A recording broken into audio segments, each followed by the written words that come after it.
Hi friends, నేను మీ భాస్కర్ని. Friends, ఇవాల్యుయేషన్లో half part అయింది, ఇంకొక హాఫ్ పార్ట్ ఉంది కదా అన్నాను. సో ఈరోజు ఆ, నిన్న కొన్ని టైప్స్ ఆఫ్ క్వశ్చన్స్ ఏ విధంగా ఉంటే ఏ విధంగా అడుగుతాడని మూల్యాంకనంలో కొన్ని టైప్స్ నేర్చుకున్నాం కదా. నెక్స్ట్ ఇంకా కొన్ని ఉన్నాయి. వాటి తర్వాత ఈ క్వశ్చన్స్కి ఎన్ని మార్క్స్ ఇవ్వాలి, బ్లూ ప్రింట్ ఏ విధంగా క్రియేట్ చేయాలి, ఒక ఉపాధ్యాయుడిగా ఏ విధంగా చేయాలని చెప్పి ఇందులో ఉంది. వాటన్నిటి కోసం మనం మాట్లాడుకుందాం. సో ముందుగా జతపరచుట అంటే మ్యాచింగ్స్ తెలుసు కదా అందరికీ. మ్యాచింగ్స్ ఇవి చెప్పక్కర్లేదు, కానీ ఒకసారి చూద్దాం. ప్రశ్నలు ప్రశ్నలు ఒకవైపు, సమాధానం మరోవైపు గల ప్రశ్న రూపాన్ని జతపరచు ప్రశ్నలు అంటే మ్యాచింగ్స్ అంటారు. ఇవి అవగాహనను పరీక్షిస్తాయి. ఇవి కూడా అవగాహనను పరీక్షిస్తాయి, సంబంధాలను గుర్తించడం. ఇవన్నీ కూడా లక్ష్యాలు ఎందులో నెరవేరుతాయి అంటే జతపరచుట్లో నెరవేరుతాయి. చూద్దాం ఇక్కడ. రాడ్జన్, ప్యారడే, యాంపియర్, కులూమ్, సోమర్ఫీల్డ్ వాళ్ళకి అనువైన ఆన్సర్స్ మీ అందరికీ తెలిసిందే, చెప్పడానికి ఏం లేదు. సో వాడు ఏమడుగుతాడంటే మామూలుగా అడగడానికి అయితే ఏం లేదు. మీకు ఏ విధంగా అడిగినా ఇందులో గ్యారంటీగా మీరు క్వశ్చన్ అయితే ఆన్సర్ చేయగలరు. ఓకేనా? సో దీని గురించి టైం వేస్ట్ అనవసరం, ఎందుకంటే ఇంకా మనకి చాలా ఇంపార్టెంట్, కొంచెం అర్థం కాని విషయాలు చాలా ఉన్నాయి ఇందులో. అవి మనం కొంచెం ఉంటాయి, డీప్గా చెప్పుకుందాం. ఓకే, జతపరచు ద్వారా బాగా మీకు ఇంపార్టెంట్ బిట్ ఏమడుతాడంటే అవగాహన పెరుగుతుంది. జతపరచుట అనే ప్రశ్నల ద్వారా విద్యార్థిలో నీవు ఏ లక్ష్యాన్ని పెంపొందించగలవు అంటాడు. అవగాహన. ఓకేనా ఫ్రెండ్స్? నెక్స్ట్ సాదృశ్య ప్రశ్నలు అని ఒకటి ఉంది. ఈ సాదృశ్య ప్రశ్నలు అంటే ఏంటి? పోలిక. సాదృశ్య అంటే పోలిక, కంపారిజన్, కంపేర్ చేసి అనమాట. అంటే ఏ విధంగా ఉండంటే ప్రశ్నలో మొదటి ఐచ్ఛిక పోలిక ఆధారంగా ఖాళీని పూరించే రకం అంట.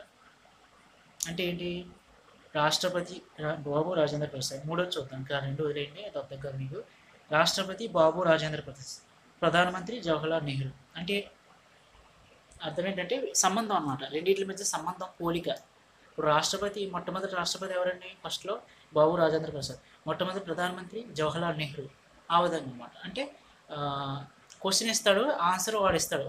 అలా ఒకటి ఇస్తాడు, రెండో దానికి కూడా క్వశ్చన్ ఇస్తాడు, ఆన్సర్ అదే విధంగా కనుక్కోమంటాడు అనమాట. అది మీకు తెలుసు. వీటినే సాదృశ్య ప్రశ్నలు అంటారు. అలాగే సంసర్గ ప్రశ్నలు అంటే ఏంటంటే సింపుల్గా నా భాషలో చెప్పాలంటే తాజ్మహల్ చూడగానే ఎవరు గుర్తొస్తారు మనకు? షాజహాన్ గుర్తొస్తుంది. అంతేనా? ఆ విధంగా అనమాట. అంటే ఉమ్మడి ధర్మం ఆధారంగా ప్రశ్నల్లో ఖాళీలను పూరించే రకం ప్రశ్నలను సంసర్గ ప్రశ్నలు అంటారు. ఉమ్మడి ధర్మం చెప్పాను కదా. ఉమ్మడి ధర్మం అంటే వైశాల్యం. అంటే త్రిభుజం అనగానే మనకి ఏం గుర్తొస్తుంది? త్రిభుజం వైశాల్యం.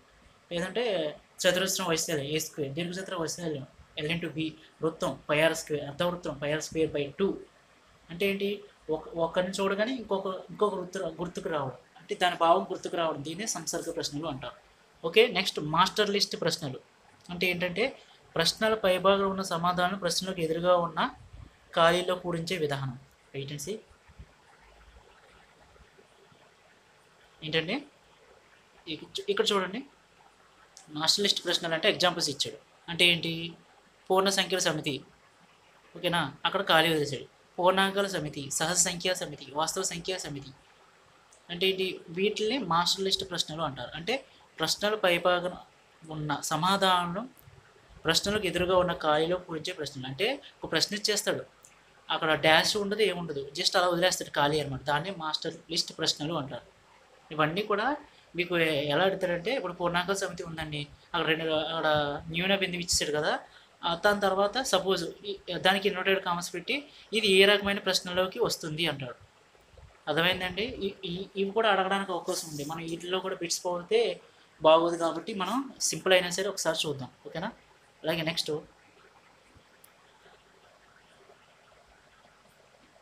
ఇది అంతే. ఆకర్ణీయ సంఖ్యా సమితి అంటే క్యూ. అంటే ఏంటి? ఇచ్చేస్తాడు, తర్వాత మనం పూరించాలి. అలాగే ఇవి అవగాహన పరీక్షిస్తాయి. ఇది కూడా అవగాహననే పరీక్షిస్తాయి. ఓకేనా? అలాగే విషయనిష్ట ప్రశ్నలు అని చూడండి. విషయనిష్ట ప్రశ్నలు అంటే ఏంటంటే ఒక ప్రశ్నకు బహుళ ప్రతిస్పందనలు కలిగి ఉంటే వాటిని విషయనిష్ట ప్రశ్నలు లేదా విషయతంత్ర ప్రశ్నలు అంటారు. ఒక ప్రశ్న కంటే బహుళ ప్రతిస్పందనలు అంటే ఏంటి? ఎక్కువ ప్రతిస్పందన కలిగి ఉంటే వాటిని విషయనిష్ట ప్రశ్నలు లేదా విషయతంత్ర ప్రశ్నలు అంటారు. అంటే తప్పులు. ఎగ్జాంపుల్ ట్రూ ఆర్ ఫాల్స్కి ఆప్షన్లు ఎన్ని ఉంటాయండి? 2 ఉంటాయి కదా. అంటే ఒకటి కంటే ఎక్కువ ఏదైతే ఉందో ఆప్షన్స్ నా దృష్టిలో నా భాషలో మీకు చెప్పాలంటే విషయనిష్ట ప్రశ్నలు అంటే ఏం లేదు. ఒకటి కంటే ఎక్కువ ఆప్షన్స్ అంటే ఐచ్ఛికాలు లేదా వికల్పాలు తెలుగులో బాగా మీకు మనం ఇంగ్లీష్లో మామూలుగా మాట్లాడుకోవచ్చు నార్మల్గా. ఆప్షన్స్ ఎక్కువ ఒకటి కంటే ఎక్కువ ఏది ఉన్నా అది విషయనిష్ట ప్రశ్నకు వస్తుంది. ఇప్పుడు తప్పులు ట్రూ ఆర్ ఫాల్స్ ఉంది, అందులో ఆప్షన్స్ ఎన్ని ఉంటాయి? ట్రూ ఆర్ ఫాల్స్ అంటే 2 ఉంటాయి. సో ఇది కూడా విషయనిష్ట ప్రశ్న. బహుళైచ్ఛికలో 4 ఉంటాయి. సో ఇది కూడా విషయనిష్ట ప్రశ్న. వర్గీకరణలో ఎన్నైనా ఉండొచ్చు, 5 కానీ 6 కానీ 4 కానీ. సో ఇది కూడా అంతే. అలాగే జతపరచుట్లో 4 కానీ 5 కానీ ఉండొచ్చు. అలాగే మాస్టర్ లిస్ట్ ప్రశ్న చెప్పాను కదా ఇంతకుముందు. సో ఇవన్నీ కూడా ఏంటంటే ఆప్షన్స్ ఎక్కువ ఉండే ప్రతిదీ కూడా విషయనిష్ట ప్రశ్నలోకి వస్తాయి. అలాగే ఈ ప్రశ్నలో ఖాళీని పూరించే రకాలను లక్ష్యాత్మక ప్రశ్నలు అంటారు. లక్ష్యాత్మక ప్రశ్నలకి విషయనిష్ట ప్రశ్నలకి అర్థమైపోయింది కదా ఫ్రెండ్స్. విషయనిష్ట ప్రశ్నలు అంటే ఆప్షన్స్ వస్తాయి. ఆప్షన్స్ ఒకటి కంటే ఎక్కువ ఉండేది వాటిని విషయనిష్ట ప్రశ్నలు అంటారు. ఆప్షన్స్ ఇచ్చి క్వశ్చన్ రాయమంటే వాటిని విషయనిష్ట ప్రశ్నలు అంటారు. లేదు ప్రశ్నలు ఓన్లీ ఖాళీయే ఉంటుంది, మనం గుర్తు తెచ్చుకొని రాయాలంటే ఫిల్ ఇన్ ది బ్లాంక్స్, వాటిని లక్ష్యాత్మక ప్రశ్నలుగా పరిగణిస్తారంట. ఓకేనా.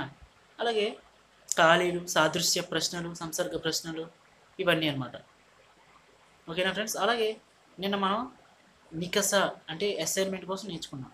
టెస్ట్ సాధారణ నికస అంటే ఏంటో చూసుకుందాం. సాధారణ నికస తయారీ దశలు. సాధారణ నికస అంటే ఏంటంటే కొంతకాలం పాటు బోధించిన తర్వాత విద్యార్థులు సాధారణ అంచనా వేయడానికి రూపొందించే నికసను సాధారణ నికస అంటారు. నికస అంటే ఏంటో అనుకున్నాం నిన్న, యూనిట్ టెస్టులు, డైలీ టెస్టులు ఇవన్నీ నికస అనుకున్నాం కదా. కానీ నికస సాధన అంటే ఏంటంటే నేను ఈరోజు లెసన్ చెప్పాను అంటే లెసన్లో సగం బాగా చెప్పాను, ఇంకా చెప్పడానికి ఒక 4 రోజులు పడుతుంది. అంటే ఈ 4 రోజులు లెసన్ చెప్పేసిన తర్వాత 5వ రోజుని ఈ 4 రోజుల లెసన్ ఏమర్థమైంది అని చెప్పి ఒక ఫస్ట్ డే ఏమని చెప్పాను అనేది పిల్లవాడిని అడిగితే దాన్ని సాధారణ నికస అంటారు మన భాషలో అయితే. అంటే ఏంటి, ఫస్ట్ చెప్పేసిన దాన్ని వాళ్ళు మర్చిపోతున్నారు అనే టైంలో మనం వాళ్ళు అడిగితే దాన్ని సాధారణ నికస అంటారు. ఓకేనా, అంచనా వేయడం అన్నమాట దాన్ని. అలాగే తయారీ దశలు ఏ విధంగా ఉన్నాయంటే 7 దశలు ఉన్నాయి ఇందులో. ఆ 7 దశలు ఏంటంటే లక్ష్యాల ఎంపిక, భారపట్టికలు తయారు చేయడం, బ్లూ ప్రింట్ తయారు చేయడం, ఇవే ఇంపార్టెంట్ మనకి. మూల్యాంకనం అనగానే ఇవే గుర్తు రావాలి. ఇప్పుడు దాకా నేను చెప్పిందంతా చాలా ఈజీ సబ్జెక్ట్. అలాగే ప్రశ్నాపత్రం తయారు చేయడం, క్వశ్చన్ పేపర్, స్కోరింగ్ తయారు చేయడం, ప్రశ్న రూప విశ్లేషణ చేయడం, సాంఖ్యక శాస్త్ర విశ్లేషణ తయారు చేయడం. ఓకేనా. ఏపీ విద్యా విధానంలో జ్ఞానం, అవగాహన, వినియోగ నైపుణ్యాన్ని పరీక్షిస్తారు. మన ఏపీలోనంట ప్రజెంట్ ఏమి అమల్లో ఉందంటే క్వశ్చన్ పేపర్కి జ్ఞానం, అవగాహన, వినియోగ నైపుణ్యాన్ని మాత్రమే పరీక్షిస్తున్నారంట. సో ఇక నేను అన్నాను కదా, బ్లూ ప్రింట్ తయారు చేయడం, భారపట్టికలు, లక్ష్యాల ఎంపికలు, స్కోరింగ్ తయారు చేయడం, ఇవన్నీ ఇప్పుడు మనం విత్ టేబుల్స్ రూపంలో ఏ విధంగా ఉంటుంది, ఏ విధంగా మనం పిల్లలకి మనం టీచర్స్ అయితే ఏ విధంగా క్వశ్చన్స్కి ఏ విధంగా స్కోరింగ్ ఇవ్వాలి, దేనికి ఎన్ని మార్కులు కేటాయించాలి అని మనకి ఫుల్ డీటెయిల్గా మూల్యాంకనాలు ఉన్నాయి. మనం మూల్యాంకనం అంటే లెసన్ ఏంటంటే ఉపాధ్యాయుడిన తర్వాత మనం పిల్లవాడికి క్వశ్చన్స్ ఏ విధంగా ఇవ్వాలి టెక్స్ట్ బుక్లోంచి అని తెలియడానికి మనకి ఇవన్నమాట. సో ఇది మన గ్యారంటీగా బిట్స్ ఇందులో ఉంటాయి. సో ఇది కొంచెం కష్టం. మీరు ఏం చేస్తారంటే అయితే దీన్ని ఇలాగా బాక్స్ వచ్చినప్పుడల్లా స్క్రీన్ షాట్ తీసుకోండి, లేదంటే మీరు వీడియో యూజ్ చేసుకొని నోట్స్లో రాసుకోండి. భారపట్టికలు, ఉపాధ్యాయుడు 4 భారపట్టికలను రూపొందించాలి. ఉపాధ్యాయుడు అంట 4 భారపట్టికలు. అవి ఏంటంటే లక్ష్యాల భారపట్టిక ఫస్ట్ది, అదేంటో చూద్దాం. ఇది లక్ష్యాల భారత్వాన్ని సూచిస్తుంది. సబ్జెక్ట్ పాఠ్యాంశాన్ని బట్టి లక్ష్యాల భారత్వాన్ని ఉపాధ్యాయుడు కేటాయిస్తారు. సాధారణంగా జ్ఞాన అవగాహనకు 60%, వినియోగ నైపుణ్యానికి 40% భారతం ఉండాలి. దీని నుంచి పెట్టి ఏ విధంగా వస్తుంది అంటే లక్ష్యాల భారపట్టికలో జ్ఞానం, అవగాహనకు ఎంత శాతం మార్కులు కేటాయించాలి అంటాడు. ఓకేనా ఫ్రెండ్స్. ఎంత శాతం అంటే జ్ఞానం, అవగాహనకి కలిపి 60%, వినియోగ నైపుణ్యానికి 40%. అంటే జ్ఞానం, అవగాహన 2 టాపిక్స్, 2 అంశాలు, ఆ రెండింటికి కలిపి 60% అంట. వినియోగ నైపుణ్యానికి 40% భారతం ఉండాలి. మొత్తం 100% అయిపోయిందా. ఇప్పుడు ఇలా కాకుండా శాతం కాకుండా మార్క్స్ విధంగా అడిగితే ఏం చేయాలి, ఎంత అని ఇప్పుడు చూద్దాం. అంటే ఇక్కడ సీరియల్ నెంబర్ 1 2 3 4 లక్ష్యం KUAS అని చూసారా, ఇదేం లేదు. K అంటే నాలెడ్జ్ అంటే జ్ఞానం, ఓకేనా. U అంటే అవగాహన, A అంటే వినియోగం, S అంటే స్కిల్స్ నైపుణ్యాలు. ఓకేనా ఫ్రెండ్స్. చూద్దాం ఇప్పుడు జ్ఞానానికి ఎన్ని మార్క్స్ కేటాయించాలి లక్ష్యాల భారపట్టికలు అన్నాడు అనుకోండి, 7 మార్కులు. అలాగే అవగాహనకి 8 మార్కులు, వినియోగానికి వినియోగానికి 6 మార్కులు, స్కిల్స్కి 4 మార్కులు, మొత్తం 25 మార్కులు కేటాయించాలి. అలాగే ఎన్ని పర్సెంట్ అన్నాడు అనుకో, పర్సెంట్ అంటే చాలా ఈజీ, ఏం లేదు, మార్కులు గుర్తుంటే పర్సెంట్ గుర్తుండే. ఎప్పుడైతే మనం మార్కుల్ని ఇంటూ 4 చేస్తే అదే పర్సెంటేజ్ అవుతుంది. 7 into 4 28, 8 into 4 32, 6 into 4 24, 4 into 4 16 equal to 100%. ఓకేనా? ఎప్పుడు కూడా పర్సెంటేజ్ అడిగితే మార్క్స్కి ఇంటూ 4 చేస్తే సరిపోద్ది, కష్టపడక్కర్లా. ఇది ఓన్లీ మ్యాథ్స్కి, మ్యాథ్స్కి. ఓకేనా? మ్యాథ్స్ మార్క్స్కి ఈ విధంగా చేయాలి. మరి సోషల్కి ఏ విధంగా చేయాలంటే మార్క్స్ జ్ఞానానికి 6 మార్కులు, అవగాహనకి 11 మార్కులు, వినియోగానికి 4 మార్కులు, స్కిల్స్కి 4 మార్కులు. మొత్తం ఇది కూడా అంతే, 6 ఇంటూ 4 24, 11 ఇంటూ 4 44, 4 ఇంటూ 4 16, 4 ఇంటూ 4 16, ఇవి 25, ఇవి 100. అంటే మీకు అర్థం కావాల్సింది ఏంటంటే మ్యాథ్స్కి సైన్స్కి ఫస్ట్ చూసారా 7 8 6 4 మార్క్స్, అది మ్యాథ్స్కి సైన్స్కి అడిగితే ఈ విధంగా గుర్తుపెట్టుకోవాలి. సోషల్ కంటే 6 11 4 4 ఇలా గుర్తుపెట్టుకోవాలి. ఇది గుర్తుపెట్టుకోవడం కొంచెం కష్టం అంటే ఏం లేదు, మనసు పెడితే. ఇప్పుడు మీరు చదువుకున్నారు కదా, మళ్ళీ ఎగ్జామ్కి వెళ్ళే ముందు ఒక 2 సార్లు చూసుకుంటే, ఒక 2 సార్లు ఈజీగా మనకి అప్పుడు ఈజీ అయిపోద్ది. లేదంటే ఒక నోట్స్లో రాసుకొని కొంచెం కష్టపడాలి, తప్పదు. మూల్యాంకనం కొంచెం ఇంపార్టెంట్ కాబట్టి పిల్లలకి దేనికి ఎంతెంత మార్కులు కేటాయించాలి అనేది మనకి ఉంది కాబట్టి గ్యారంటీకి మనం బట్టి పట్టాలి, లేదంటే అవగాహన చేసుకోవాలి. రెండిట్లో ఏదో చేయాలి. మొత్తానికి అయితే మనకి భారత పట్టికలు రావాలి. ఓకేనా? అలాగే నెక్స్ట్ భారత పట్టికలు చూసుకుందాం. లక్ష్య భారత పట్టిక అయింది. ఇంకా విషయ భార పట్టిక అంటే ఏంటంటే విషయ ప్రాముఖ్యతను, అంటే పొడవు ఆధారంగా విషయ భారతం ఉంటుందంట. అంటే ఏంటి, ఇప్పుడు సపోజ్ త్రిభుజం ట్రయాంగిల్ చాప్టర్ ఉంది, పిల్లలకి ఎన్నెన్ని మార్క్స్ కేటాయించాలి అంటే ఎలాగంటే అది త్రిభుజ ధర్మాలు 5 మార్కులు కేటాయించాలి, 5 ఇంటూ 4 20%. త్రిభుజ రకాలు 10 మార్కులు కేటాయించాలి, 10 ఇంటూ 4 40%. త్రిభుజ నిర్మాణం 10 మార్కులు కేటాయించాలి, 10 ఇంటూ 4 40%. మొత్తం 100%, 25 మార్కులు. యూనిట్ టెస్ట్ అయితే విషయ భార పట్టిక ఎలా ఉండాలంటే అంటే ఈ విధంగా ఉండాలంట. ఇవన్నీ కూడా నేను చెప్పినా మీకు అర్థం కాకపోవచ్చు, అంటే మైండ్లోకి డైరెక్ట్ వెళ్దు. దీనికి ఏం కావాలంటే ప్రాక్టీస్, 1 2 3 సార్లు చదివితే కానీ ఇవి మీకు గుర్తుండవు. ఓకేనా? డోంట్ వరీ, ఏం టెన్షన్ పెట్టుకోవద్దు, గుర్తుంటాయి అదే. ఓకేనా ఫ్రెండ్స్? అలాగే ప్రశ్నారూప భారత్వ పట్టిక, ఇవి ఎన్ని రకాలంటే 3 రకాల ప్రశ్నలతో ప్రశ్నాపత్రం రూపొందిస్తారు. మనం 3 రకాలుగా రూపొందించాలి. తెలుసు కదా మనందరికి ఏంటి, SA questions, short answers, very short answers. ఓకేనా? వ్యాసరూప స్వల్ప సమాధాన లక్ష్యాత్మక ప్రశ్నల నిష్పత్తి ఎంత అంటాడు. వ్యాసరూపానికి 1, స్వల్ప సమాధానానికి 2, అలాగే లక్ష్యాత్మక 2, అంటే 1:2:2. వ్యాసరూప స్వల్ప సమాధాన లక్ష్యాత్మక ప్రశ్నల యొక్క నిష్పత్తి ఎంత అంటే 1:2:2 ఇది బిట్ అనమాట. అలాగే 1:2:2 అయితే ఆ విధంగా చెప్పాలి. ఇక్కడ మళ్ళీ మార్క్స్, మళ్ళీ పర్సంటేజ్ అడిగితే ఏం చెప్పాలి, ఏది ఇక్కడ ప్రశ్నారూప భారత పట్టిక టేబుల్ ఇది. ఓకేనా? కొంచెం లేట్ అయినా పర్వాలేదు, మీరు డౌన్లోడ్ చేసుకుంటారో, లేదంటే సేవ్ చేసుకుంటారో, లేదంటే స్క్రీన్ షాట్స్ తీసుకుంటారో, ఇది గ్యారంటీగా మీకు రావాలి. మూల్యాంకనం ఇవే ఇంపార్టెంట్. ఓకేనా ఫ్రెండ్స్? ప్రశ్నారకం మనం తెలుసు కదా, objective type questions, short answers, SA questions. ఇప్పుడు చెప్పుకున్నాం కదా, వాటికి ఎన్ని మార్క్స్ ఉండాలి, ఎన్ని క్వశ్చన్స్ ఉండాలి కూడా ఇచ్చేసాడు. ఆబ్జెక్టివ్ టైప్ క్వశ్చన్స్ అంటే 10 మార్కులు ఉండాలంట. 10 క్వశ్చన్స్ ఉండాలంట. అంటే ఒక్కోదానికి ఒక్కొక్క మార్కు కాబట్టి 10x1 10 మార్కులు. అలాగే పర్సంటేజ్ అంటే 10 x 4 అన్నాను కదా, 40 మార్కులు, 40%. అలాగే షార్ట్ ఆన్సర్స్ అంటే 3 మార్క్స్ లేదా 2 మార్క్స్ క్వశ్చన్స్ 5 ఉండాలంట. 5 2 10 అంటే 10 ఇంటూ మళ్ళీ 10 ఇంటూ 2. ఇక్కడ పర్సెంటేజ్ కొంచెం తేడా వస్తుంది. ఇప్పటి వరకు 4 కలపాలి, 4 ఇంటూ 4 చేస్తే సరిపోద్ది అన్నాను కదా, ఇక్కడ 2 చేయాలి. ఓన్లీ ఇక్కడ షార్ట్ ఆన్సర్స్కి మాత్రం 2 చేయాలి. ఓకేనా? Sorry printing mistake. 10 x 4 అక్కడ 20 అని చూసారా, 10 x 4 40 చేయాలి, ప్రింటింగ్ మిస్టేక్. అలాగే ఎస్ఏ క్వశ్చన్స్ 5 x 2 5 క్వశ్చన్లు ఎస్ఏస్ ఉంటాయి. 5 2 వెయిట్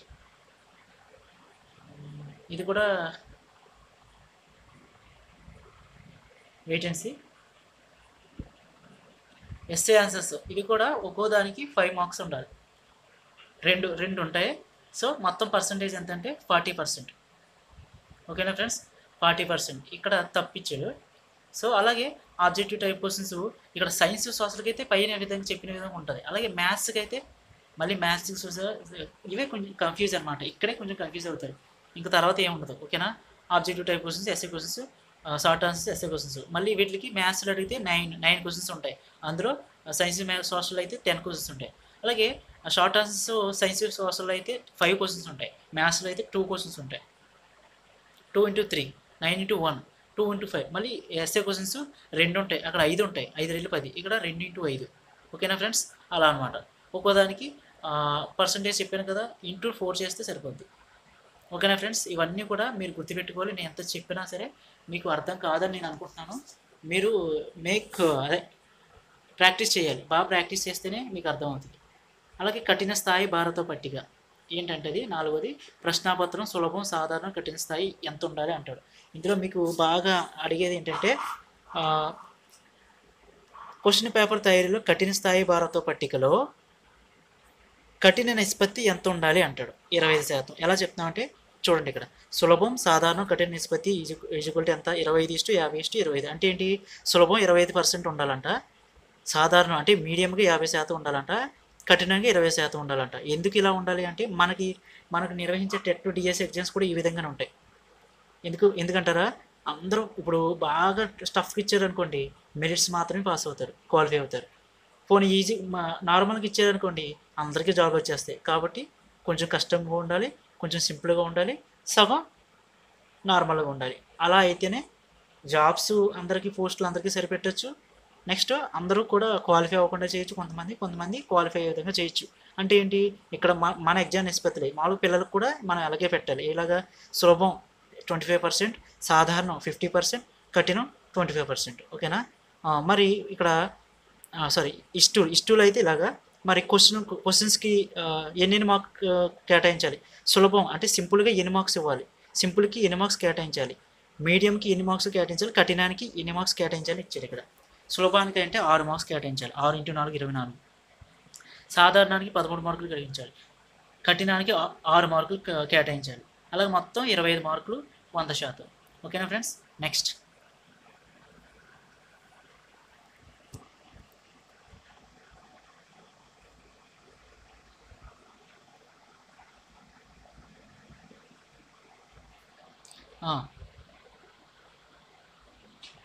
వేటెన్సీ భారపట్టిక రూపొందించిన తర్వాత ఉపాధ్యాయుడు బ్లూ ప్రింట్ను రూపొందించాలి.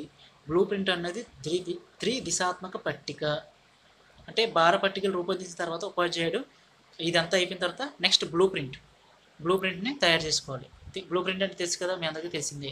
బ్లూ ప్రింట్ అనేది త్రిదిశాత్మక పట్టిక. అంటే లక్ష్యాల భారతం, విషయ భారతం, ప్రశ్నారూప భారతం బ్లూ ప్రింట్లో సూచిస్తారు. 3 అంటే 3 కదా.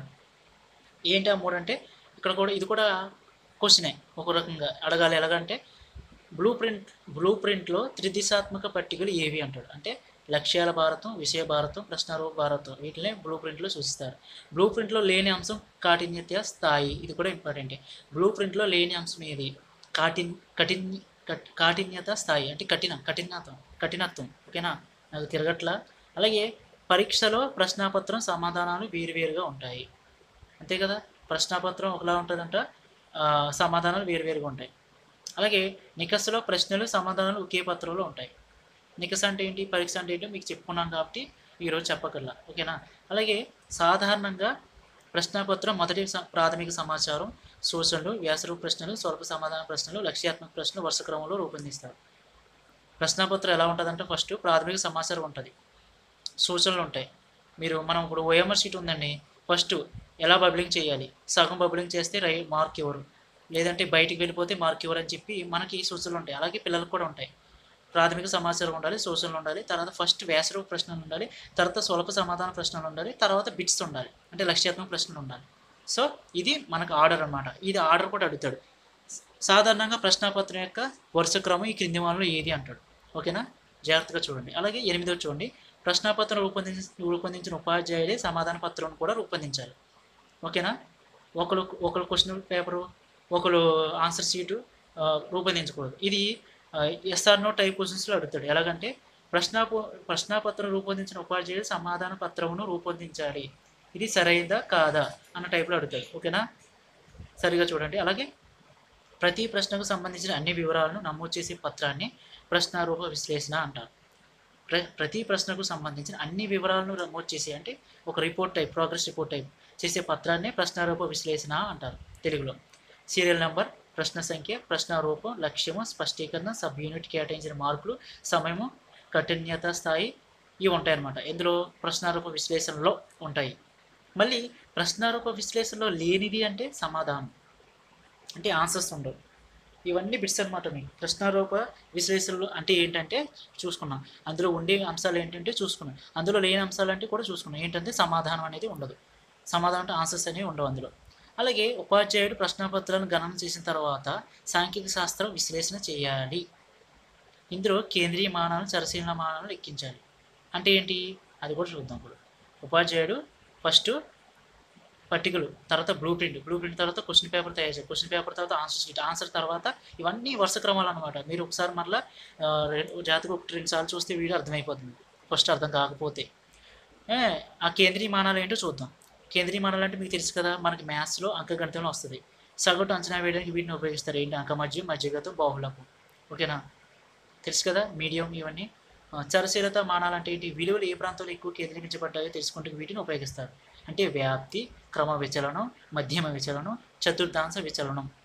ఇవి కేంద్రీయ మానాలు, చరశీలత మానాలు ఆధారంగా మనం సాంఖ్యిక శాస్త్ర విశ్లేషణ చేయాలి. ఏది ఎప్పుడు అంటే అన్ని ప్రశ్నారూప విశ్లేషణ అయిపోయిన తర్వాత. ఓకేనా. ఇప్పుడు సాధారణ నికస, లోప నిర్ధారణ నికసలు గల భేదాలు ఏంటి అన్నాడు. భేదాలు ఇక్కడ ఇచ్చాడు చూద్దాం. సాధారణ నికసకి, లోప నిర్ధారణ నికసకి భేదం ఏంటంటే ఉపాధ్యాయులు రూపొందిస్తారు. దేన్ని సాధారణ నికస అంటే ఏంటి, యూనిట్ టెస్ట్ ఆ విధంగా. అలాగే లోప నిర్ధారణ నికసని ఎవరు రూపొందించారని మనం అనుకున్నాం రాత్రి నిన్న, థారండైక్ అండ్ హెగెన్ అనుకున్నాం కదా. ఓకే. అలాగే సాధారణ నికస విద్యార్థి సాధనను, ప్రగతిని అంచనా వేయడానికి ఉపయోగిస్తారు. మరి లోప నిర్ధారణ నికస లోపాలను, దోషాలు కనుగొంటారు. ఇది కూడా చెప్పాను మీకు. అలాగే మూడోది చూడండి, నిర్ణీత కాల వ్యవధిలో పూర్తి చేయాలి. ఏది సాధారణ నికస. ఎందుకు, యూనిట్ టెస్ట్లు ఉన్నాయండి. జనవరిలో యూనిట్ ఫస్ట్ పెట్టాలి, జూలైలో యూనిట్ 1 పెట్టాలి.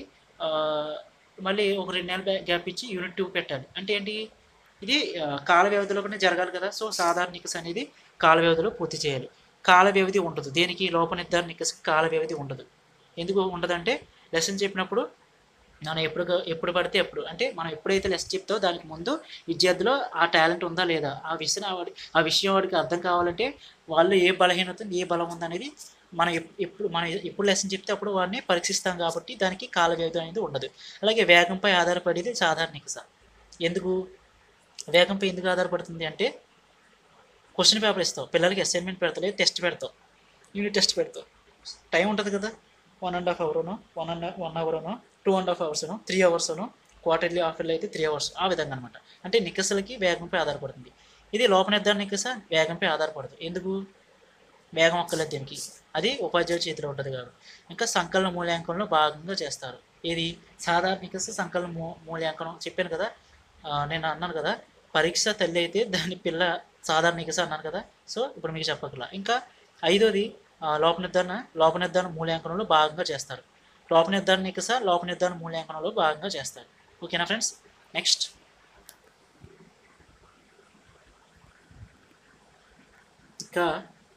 ఇంకా మనకి ఈరోజు చెప్పాల్సిన ఇంకా 3 పేజెస్ ఉన్నాయి. మరి అవుతుందో లేదు చూద్దాం. నికస యొక్క లక్షణాలు. నిన్న నికస కోసం బాగా చెప్పుకున్నాం, టెస్ట్స్ కోసం. సో ఆ నికస ఏ విధంగా ఉండాలి, నికస లక్షణాలు ఏంటి, ఇవి చాలా చాలా చాలా ఇంపార్టెంట్. సో ఇది నెక్స్ట్ వీడియో చేయడం బెటర్ ఏమో అనిపిస్తుంది, ఎందుకంటే వీడియో బాగా లెంత్ అవుతుంది. ఓకేనా ఫ్రెండ్స్, ఇప్పుడే చేసేస్తాను వెంటనే ఈ video. Okay friends, thank you, good luck.